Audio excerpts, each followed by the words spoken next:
और आइए सीधे इस वक्त आपको लिए चलेंगे उत्तर प्रदेश के हरदोई, जहां पर बीएसपी अध्यक्ष मायावती एक रैली को संबोधित कर रही हैं। लंबे अरसे तक रहे शासनकाल में इनकी अधिकांश रही गलत नीतियों व गलत कार्य प्रणाली की वजह से ही फिर इस पार्टी को केंद्र व देश के काफी राज्यों की भी सत्ता से बाहर होना पड़ा है। आप लोगों को ये मालूम है कि अंग्रेजों के जाने के बाद केंद्र में तो लंबे अरसे तक कांग्रेस पार्टी पावर में रही है। आपके उत्तर प्रदेश में भी काफी वर्षों तक कांग्रेस पार्टी इधर पावर में रही है, लेकिन कांग्रेस पार्टी के सबसे ज्यादा मौका आप लोगों ने कांग्रेस को दिया है।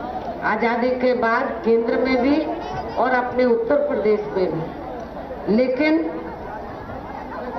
कांग्रेस पार्टी ने अपने लंबे अरसे के शासनकाल में, चाहे वो केंद्र में पावर में रही हो या आपके उत्तर प्रदेश में पावर में रही हो, मैं आप लोगों से ये जानना चाहती हूँ कि कांग्रेस पार्टी ने अपने लंबे अरसे के शासनकाल में क्या आप लोगों की गरीबी, बेरोजगारी को या अन्य जो समस्याएं हैं उनको दूर किया?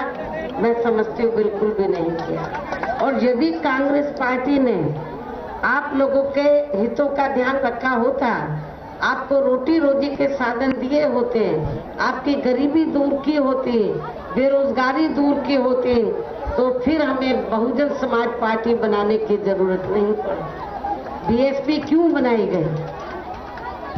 बीएसपी को बनाने की जरूरत क्यों पड़ी?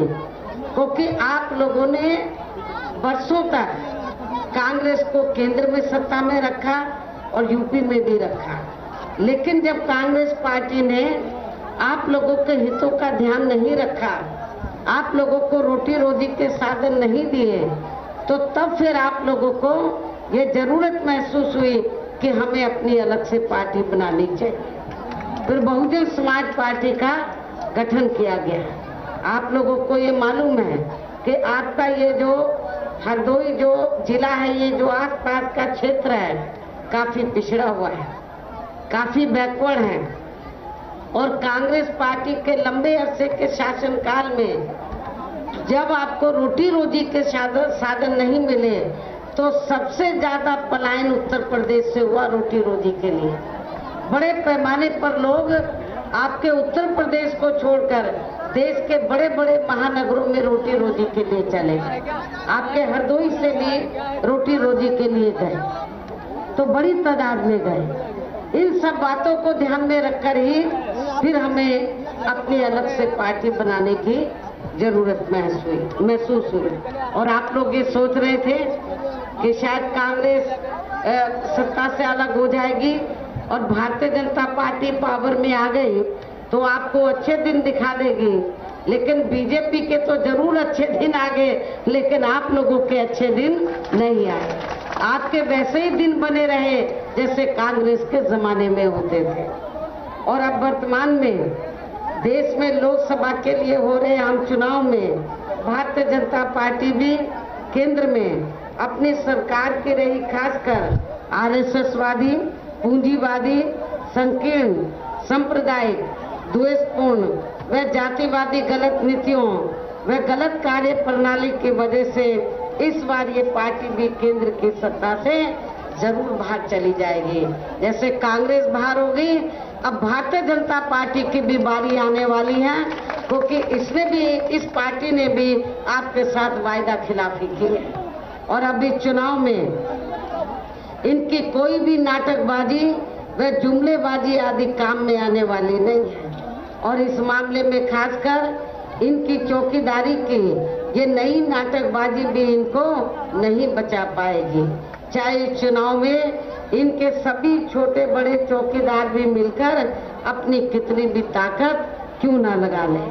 और इसकी खास वजह यह है कि वर्तमान में प्रधानमंत्री श्री नरेंद्र मोदी ने यहाँ पिछले लोकसभा के हुए आम चुनाव में देश में विशेषकर गरीबों, मजदूरों, बेरोजगारों, कर्मचारियों, युवाओं, महिलाओं, किसानों, व्यापारियों वे अन्य मेहनत कश लोगों के साथ साथ दलितों, आदिवासियों पिछड़े वर्गों, मुस्लिम व अन्य धार्मिक अल्पसंख्यक समाज के लोगों को भी जो इन्हें अच्छे दिन दिखाने के असंख्य प्रलोभन भरे चुनावी वायदे किए थे, तो उनका अभी तक भी इन्होंने जमीनी हकीकत में लगभग 1/4 हिस्सा भी कार्य पूरा नहीं किया है, बल्कि इसके स्थान पर इनका ज्यादातर समय व ताकत भी यहाँ इनके बड़े बड़े पूंजीपतियों व धन्ना सेठों को ही और भी ज्यादा माला माल व धनवान आदि बनाने में ही लगा रहा है।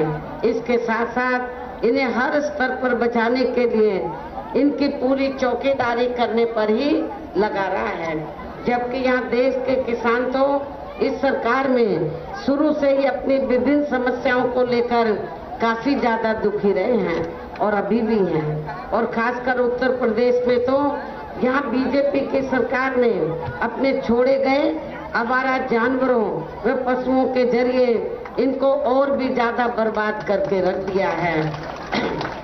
इसी प्रकार केंद्र में पूर्व की रही कांग्रेस की सरकार की तरह ही वर्तमान भाजपा सरकार में भी इनकी खासकर जातिवादी हीन व सांप्रदायिक सोच के चलते हुए यहाँ पूरे देश में दलितों, आदिवासियों, पिछड़े वर्गों, मुस्लिम व अन्य धार्मिक अल्पसंख्यक समाज के लोगों का भी कोई खास विकास व उत्थान आदि नहीं हो सका है।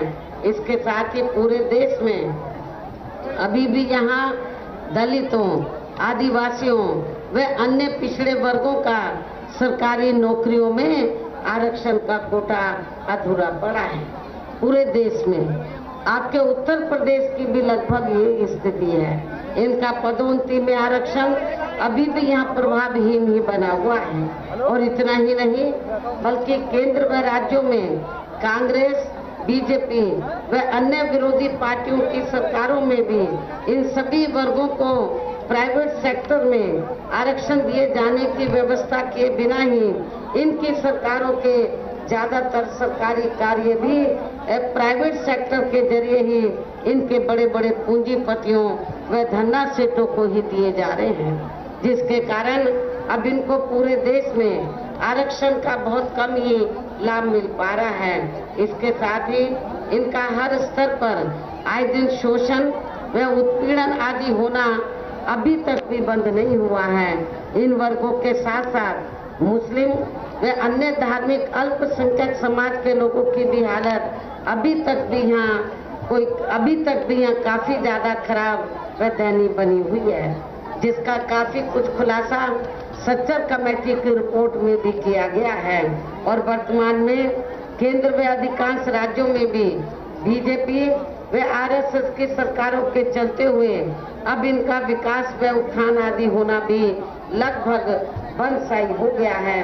और अब इन पर हर स्तर पर आए दिन हो रही जुर्म जाति भी यहाँ काफी ज्यादा चरम सीमा पर पहुंच चुकी है। इसके अलावा इस सरकार में यहाँ अपर कास्ट समाज में से विशेषकर गरीब लोगों की भी हालत हमें कोई खास अच्छी नजर नहीं आ रही है। इसके साथ ही इनकी केंद्र की सरकार ने पूरे देश में खासकर नोटबंदी व जीएसटी को जिस प्रकार से बिना पूरी तैयारी के ही इसे बहुत जल्दबाजी में लागू किया है, तो उससे अब यहाँ पूरे देश में गरीबी एवं बेरोजगारी और भी ज्यादा बढ़ी है। और इससे छोटे एवं मध्यम वर्गीय व्यापारी वर्ग अभी भी यहाँ काफी ज्यादा दुखी हैं। देश की अर्थव्यवस्था पर भी इसका लगातार अभी तक भी काफी बुरा प्रभाव पड़ा है। भ्रष्टाचार भी हर स्तर पर इस सरकार में काफी ज्यादा बढ़ा है, जिससे यहाँ रक्षा सौदे तक भी अछूते नहीं रहे हैं। और खासकर इस मामले में जितनी दोषी बीजेपी है और उतनी ही दोषी कांग्रेस भी रही है। और इस मामले में आप लोगों को मालूम है कि कांग्रेस पार्टी की सरकार में तो खासकर बोफोर्स का मामला और अब वर्तमान बीजेपी की सरकार में भी राफेल का घटित हुआ मामला इस बात का खास सबूत है। इसके अलावा केंद्र की वर्तमान भाजपा सरकार में भी अपने देश की सीमाएं अभी तक भी पूरे तौर से सुरक्षित नहीं हैं।